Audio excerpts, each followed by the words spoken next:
जीना है तो हंस के जियो, जीवन में एक पल भी रोना ना, और खूब अच्छे से पढ़ना मेरे बाबू और बबूनी, तुम नाम रोशन करना ना।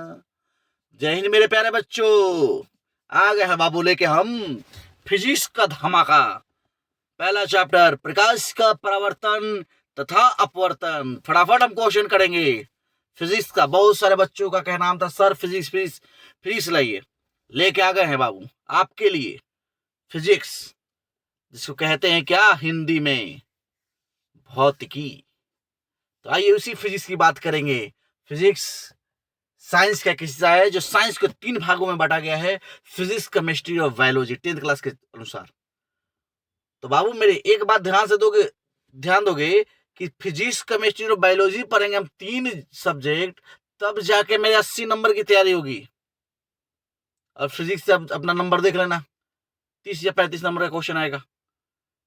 हम क्लियर नहीं, क्लियर आप देख लोगे, 80 नंबर का तैयारी आप 3 सब्जेक्ट पढ़ के। तो फिजिक्स फटाफट करते हैं हम लोग, क्वेश्चन आंसर शुरू करते हैं बाबू, गर्दा उड़ाएंगे एकदम, कह देते हैं मचा देंगे धमाल। आ गए हैं भैया हम लोग लेके वीडियो फिजिक्स का। तो आपके सामने पेश है फिजिक्स का पहला क्वेश्चन। प्रकाश के किरणों के समूह को कहते हैं, प्रकाश के किरणों के समूह को क्या कहते हैं? तो बाबू किसी के समूह को, आपके समूह को ग्रुप कहते हैं। ग्रुप ने कहते हैं ना भाई, एक समूह बना लेते हो, ग्रुप बना लेते हो व्हाट्सएप, तो कहते हैं व्हाट्सएप ग्रुप बना लिए। तो व्हाट्सएप ग्रुप बनाया, व्हाट्सएप पे ग्रुप बनाया तो व्हाट्सएप ग्रुप, टेलीग्राम पे ग्रुप बनाया तो टेलीग्राम ग्रुप। तो वैसे किरणों के समूह को क्या कहेंगे? तो स्वाभाविक है किरणों के समूह को किरण समूह, तो किरण समूह नहीं किरण पुंज कहेंगे मेरे बाबू। तो नेक्स्ट क्वेश्चन की तरफ बाबू बढ़ते हैं। क्वेश्चन है, एक उत्तल लेंस की क्षमता 1 डायोप्टर है तो लेंस की फोकस दूरी है। डायोप्टर कितना दिया है क्षमता? 1 डायोप्टर। फोकस दूरी पूछ रहा है, ठीक है। तो आप जानते हो कि फॉर्मूला जो होता है P बराबर 1/f होता है, आप पढ़े होंगे। P बराबर 1/f, लेंस की क्षमता बराबर, मतलब फोकस दूरी के व्युत्क्रम को लेंस की क्षमता कहते हैं। व्युत्क्रम मतलब होता है उल्टा, तो f का उल्टा 1/f, ठीक है। तो हमारा यहाँ पे देखिए, 1 मिनट, डायोप्टर कितना है? 1 है, तो P की जगह पर रखेंगे 1, ठीक है। 1 बराबर 1/f, तिरछा तिरछे गुणा करेंगे तो f बराबर आ जाएगा 1। क्या चीज में आएगा? f 1, ये मीटर में आएगा, 1 मीटर। अब मीटर को जब सेंटीमीटर में चेंज करेंगे तो 1 मीटर में 100 सेंटीमीटर, तो 100 सेंटीमीटर। तो आंसर कौन सा हो रहा है? सी। कौन सा आंसर हुआ? सी। सी इज करेक्ट आंसर। बात समझ आई? कौन सा आया? सी आया, ठीक है। 100 सेंटीमीटर। आगे बढ़ते हैं बाबू। एक लेंस का फोकसांतर 50 सेंटीमीटर है तो उसकी क्षमता होगी, ये देखिए इसमें फोकसांतर दिया है मेरे बाबू और क्षमता पूछ रहा है। तो ये देखो, जब भी फोकस लेंगे हम मीटर में लेंगे, जब भी हम लेंस की क्षमता लेंगे निकालेंगे और फोकस दिया होगा तो उसको मीटर में हमको बदलना पड़ेगा। तो इसमें दिया कितना है फोकस? 50 सेंटीमीटर। तो 50 को पहले हम मीटर में चेंज करेंगे, तो मीटर में चेंज करने के लिए क्या करते हैं? 100 से भाग देते हैं। तो 100 से भाग देंगे तो 50/100 होगा, 50/100 होगा ना, कटेगा, कट के कितना गया? 1/2, 1/2 आ गया। बात समझ रहे हैं? मतलब मेरा फोकस कितना आ गया? 1/2 आ गया, देख रहे हो?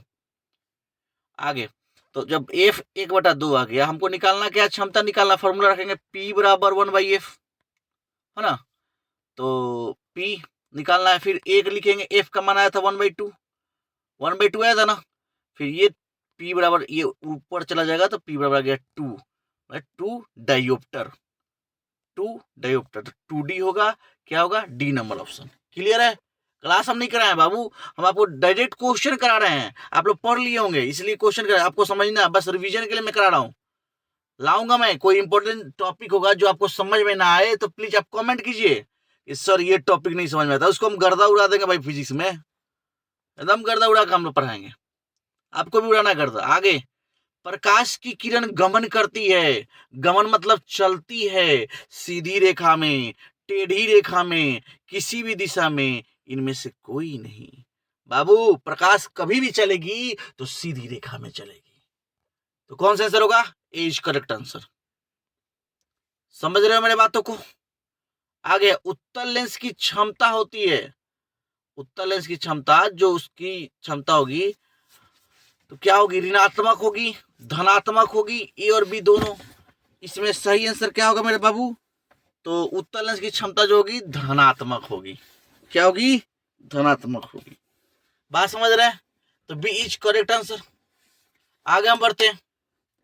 सोलर कुकर में प्रयोग किया जाता है पहला अवतल दर्पण, दूसरा उत्तल दर्पण, तीसरा समतल दर्पण, चौथा उत्तल तथा उत्तल दर्पण।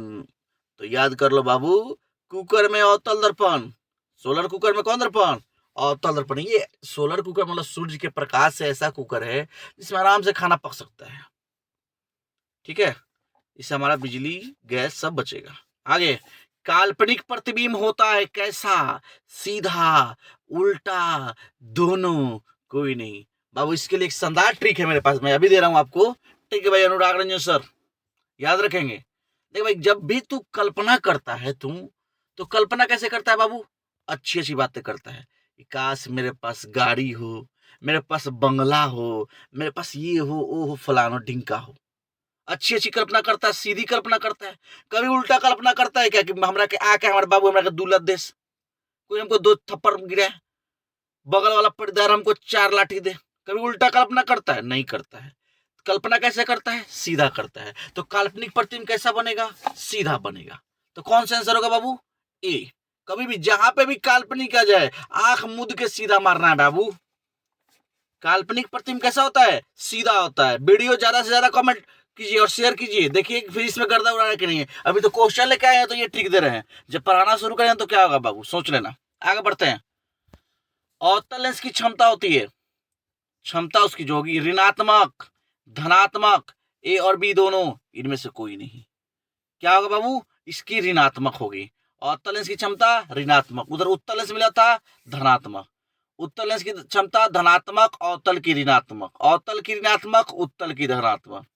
ठीक है, चलो आगे बढ़ते हैं। इसको पढ़ाएंगे हम कभी, आप याद रखना भी। किस दर्पण से हमेशा वस्तु से छोटा प्रतिबिंब प्राप्त होता है? समतल, अवतल, सॉरी उत्तल, अवतल, कोई नहीं। कौन सा होगा? उत्तल होगा, क्योंकि उत्तल में हमेशा छोटा प्रतिबिंब बनता है। जैसे बाइक के, मोटरसाइकिल के, चाहे कार के बगल में जो मिरर लगा रहता है, साइड मिरर जिसको बोलते हैं। ठीक है, साइड मिरर जिसको बोलते हैं, तो साइड मिरर में प्रतिबिंब जो बनता है छोटा बनता है। तो सही आंसर कौन सा होगा? बी होगा। क्लियर है? आगे बढ़ते हैं बाबू। प्रकाश का वेग न्यूनतम होता है निर्वात में, जल में, वायु में या कांच में? प्रकाश वेग न्यूनतम किस में होगा? कांच में होगा।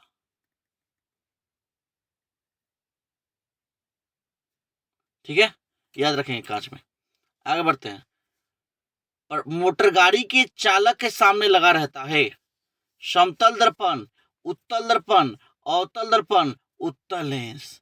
कौन सा लगा रहता है? उत्तल दर्पण लगा रहता है, अभी बताया था ऊपर में। तो सही आंसर बी होगा। क्लियर है? आगे बढ़ते हैं। प्रकाश के परावर्तन के कितने नियम हैं? 1 2 3 4। कितने नियम बाबू?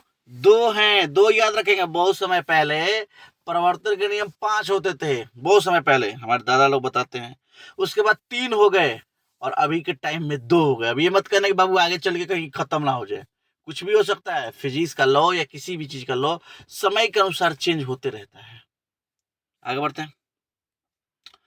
फोटोग्राफी कैमरा का अभिदृश्यक होता है। ठीक है, अभिदृश्यक उसमें 2 लेंस होते हैं, एक वस्तु लेंस होती है, एक सॉरी अभिदृश्यक लेंस होती है। वस्तु लेंस को ही अभिदृश्यक लेंस कहते हैं। ठीक है, तो अभिदृश्यक लेंस जो होती है उत्तल लेंस होती है, अवतल लेंस होती है, उत्तल दर्पण होती है, अवतल दर्पण होती है। उसमें 2 लेंस, जो आंख के तरफ होगा उसको नेत्रिका कहते हैं, जो वस्तु की तरफ होगा उसे अभिदृश्यक कहते हैं। तो कौन सा आंसर होगा इसमें? उत्तल लेंस। कैमरा में उत्तल लेंस होता है। ठीक है, ए इज करेक्ट आंसर। निम्न में से कौन सा पदार्थ लेंस बनाने के लिए प्रयुक्त नहीं किया जा सकता है?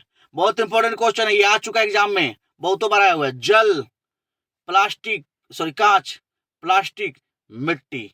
बाबू बता ना तू ही। अरे मिट्टी कहाँ से लेंस बनेगा रे बाबू, मिट्टी से कब लेंस बनेगा? प्लास्टिक है तो अब चश्मा देख रहे हो, आ जाता है, कांच का आ जाता है, जल से भी आप लेंस के रूप में हो सकता है, लेकिन मिट्टी नहीं हो सकता। अगर उत्तल लेंस को कहते हैं अभिसारी लेंस, द्विव उत्तल लेंस, अपसारी लेंस, इनमें से कोई नहीं। बाबू उत्तल लेंस को अभिसारी लेंस कहते हैं और अवतल लेंस को अपसारी लेंस। आगे नेक्स्ट वही क्वेश्चन है। अवतल लेंस को कहते हैं अभिसारी लेंस, द्विव अवतल लेंस, अपसारी लेंस, इनमें से कोई नहीं। कौन सा होगा? अपसारी लेंस। अवतल लेंस को क्या कहते हैं? अपसारी लेंस। पढ़ाएंगे तो और अच्छा मजा आएगा, आप याद रखोगे, आपका बस रिवीजन हो रहा है। नेक्स्ट क्वेश्चन की तरफ। समतल दर्पण द्वारा बना प्रतिबिंब होता है वास्तविक, काल्पनिक, दोनों, इनमें से कोई नहीं। कैसा होता है बाबू? काल्पनिक होता है, क्योंकि जब भी काल्पनिक के साथ सीधा होगा और समतल दर्पण में प्रतिबिंब सीधा बनता है तो सीधा के साथ क्या होगा? काल्पनिक होगा। ठीक है। निर्गत किरण एवं अभिलंब के बीच का कोण को कहते हैं कि कोण को क्या कहते हैं? तो आपतन कोण, परावर्तन कोण, नेक्स्ट है निर्गत कोण, इनमें से कोई नहीं। तो कौन सा कोण होगा? अविलंब और निर्गत किरण के बीच निर्गत कोण बनेगा। क्लियर? आगे, किसी दर्पण से वस्तु का बड़ा प्रतिबिंब बनता है, किसमें? समतल में, अवतल में, उत्तल में, कोई नहीं। अरे अवतल में बाबू बड़ा पड़ेगा, समतल में तो बराबर बनेगा, उत्तल में छोटा बनेगा और अवतल में बड़ा प्रतिबिंब बनता है। तो मतलब थोबरा बाबू तो चेहरा बड़का लौकी दिखाई दी लौकी। हाँ, हमने के लौकी कहनी सन भोजपुरी में, हमने के बिहारी है सन, दिखाई के लौकी कहनी सन लौकता। आगे 20 नंबर क्वेश्चन। जब प्रकाश की किरण हवा से कांच में प्रवेश करती है तो मुड़ जाती है, अभिलंब से दूर, अभिलंब के निकट, अभिलंब के समांतर, या इनमें से कोई नहीं। तो क्या होगा? अभिलंब के निकट मुड़ती है। इसके लिए हम लाएंगे एक टॉपिक, ठीक है, कि प्रकाश की किरण जब हवा से कांच मतलब बिरल से सघन में जाएगी और सघन से बिरल में जाएगी तो क्या होगा? तो अभी याद रखेंगे, हवा से कांच में जा रही है तो क्या किधर मुड़ेगी? अभिलंब की तरफ मुड़ेगी। क्लियर है? अभिलंब के निकट। Next question. साइड मिरर के रूप में प्रयुक्त होता है अवतल दर्पण, उत्तल दर्पण, उत्तल लेंस, प्रिज्म। क्या होगा मेरे सर, मेरे गुरुओं, मेरे बाबुओं? बी होगा, उत्तल दर्पण। साइड मिरर के रूप में कौन सा होता है? उत्तल दर्पण होता है। आगे तरफ बढ़ते हुए हम लोग, एक अवतल दर्पण की फोकस दूरी 10 सेंटीमीटर है तो उसकी वक्रता त्रिज्या क्या होगी? बाबू वक्रता त्रिज्या उसमें पढ़ना होता है दर्पण में। वक्रता त्रिज्या जब भी होती है फोकस दूरी की दुगुनी होती है। अगर फोकस दूरी 10 है तो वक्रता त्रिज्या 20 होगी, अगर फोकस दूरी 20 है तो वक्रता त्रिज्या 40 होगी, और फोकस दूरी जो होती है वक्रता त्रिज्या की आधी होती है। अगर वक्रता त्रिज्या 40 दिया हुआ है तो फोकस दूरी 20 हो जाएगा। तो इसमें क्या कर रहा है कि फोकस दूरी 10 है, फोकस दूरी कितनी है? 10, तो वक्रता त्रिज्या क्या हो जाएगी? दुगुनी। तो 10 का दुगुना 20, बी 20 का बी, 22 का बी। समझ में आ रही है? ये समझ में आ रहा है? आप बताओ। चलो आगे बढ़ते हैं। ठीक है, इसलिए पुल कंपनी का बीच चर्चा कर रहे हैं, फीस का चर्चा कर रहे हैं। मोटर कार के हेडलाइट में किसका प्रयोग होता है? कार के हेडलाइट, हेडलाइट मतलब लाइटवा में कौन कौन दर्पण लगेला बताओ? पहिल का बात, समतल दर्पण, उत्तल दर्पण, अवतल दर्पण, उत्तल लेंस। बता ना बाबू। सी होगा, अवतल दर्पण। मोटर गाड़ियों के हेडलाइट में कौन होता है? अवतल दर्पण। साइड मिरर में ना उत्तल दर्पण होता है। बात समझे ना? आगे बढ़ते हैं। अवतल दर्पण। लेंस की क्षमता का सही मात्रा क्या होता है? Dioptre, lumen, lux, angstrom. अरे डायोप्टर होता है। लेंस की क्षमता का मात्रक डायोप्टर, याद रखेंगे। ए इज करेक्ट आंसर। आई तरफ, लेंस में मुख्य फोकस की संख्या कितनी होती है? 2, 1, 3, कोई नहीं। अरे बाबू, लेंस में जब वो फोकस हुई तो 2 गो हुई। तो पहला आंसर, अरे फोकस की संख्या 2 हुई, पहला answer, sorry, A is correct answer. तीर चला गया हमारा बी पे। ठीक है, ए इज करेक्ट आंसर। बात समझ रहे हो मेरे जवानों? आगे बढ़ते हैं। सरल सूक्ष्मदर्शी में किसका उपयोग होता है? सरल सूक्ष्मदर्शी में किसका उपयोग होता है? अवतल दर्पण का, उत्तल दर्पण का, अवतल लेंस, उत्तल लेंस। कौन सा होता है बाबू? सरल सूक्ष्मदर्शी में उत्तल लेंस होता है। देखो बाबू, बहुत मेहनत करना पड़ता है वीडियो के लिए। अभी देखो, अभी स्कूल से आके अभी अभी का टाइम जो हो रहा है, मैंने बता दूं 11 बज रहे हैं रात के, और आपके लिए मैं वीडियो बना रहा हूँ बैठ के। उसके बाद मैं सोऊंगा, उस टाइम से अभी इसको रेडी करने में टाइम लगा। तो इसलिए बाबू ज्यादा से ज्यादा लाइक कमेंट कर दो बाबू, ताकि हम और लेके आए। नेक्स्ट क्वेश्चन, सर्च लाइट का परावर्तक सतह होता है उत्तल, अवतल, समतल, कोई नहीं। इसमें से क्या होगा? अवतल होगा। सर्च लाइट का परावर्तक सतह, परावर्तक मतलब जो सामने वाला जो सतह होता है, जो छूने वाला, वो अवतल होता है। नेक्स्ट क्वेश्चन, दाढ़ी बनाने में कौन सा दर्पण प्रयुक्त होता है? समतल, उत्तल, अवतल, कोई नहीं। अरे अवतल होगा तभी तो दाढ़ी बरके बरके लौकी, लौकी तो कटाई दिखाई दिखाई दी।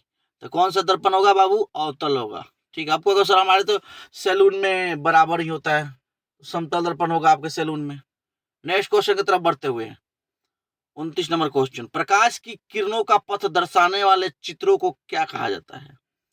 पहला है किरण आरेख, दूसरा फोकस, तीसरा किरण पुंज, इनमें से सभी। क्या होगा? किरण आरेख। क्या कहेंगे उसको? किरण आरेख कहेंगे। क्लियर है?